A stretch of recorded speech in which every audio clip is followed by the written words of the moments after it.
Hello everyone. Christmas time again, 2022. We've just gone through a major change and it's affected, I reckon, everybody, probably everybody.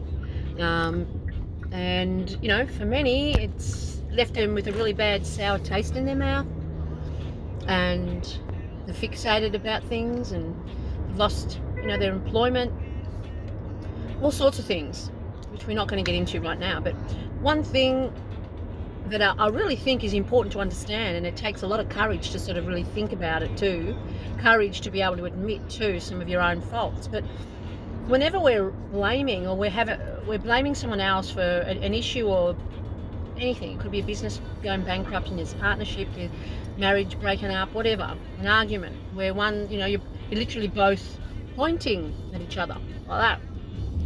It's because of that. The problem is not the problem. The problem is that obviously you're both wanting to see a different result in what's happening, but the problem is that you're both blaming, you're both coming from your own perspective and blaming.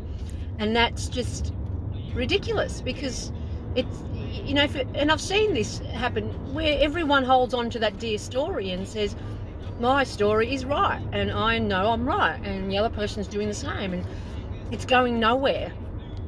So it takes a lot of self-reflection to sort of step out of that bubble and just look in at the scenario of the both, non-objectively, and just look and say, I've got to be the smarter one to just really sit down with that and understand, or try to understand the other person, and vice versa, because blame will never get you out of mess, ever.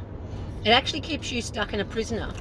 And a lot of the times families break up because of this, and they're, a lot of harm, let me tell you. So yeah, contemplations. Let's look at that. Let's look if that's happening in our lives. Can we make things better by just observing the scenario from a here perspective rather than the poor me, the victim perspective? And can we make this Christmas a much beautiful new 2023 year? For us all, because peace in the heart is more important than being right. And I think if you really look at the situation, you'll be able to see both perspectives, and therefore being able to forgive and maybe talk about it from a loving perspective and not a judgment perspective. So yeah, 2 cents worth. I hope you're having a great day. It's beautiful out there. Finally, the weather's better. Take care, you all. Merry Christmas. Be safe. Mwah.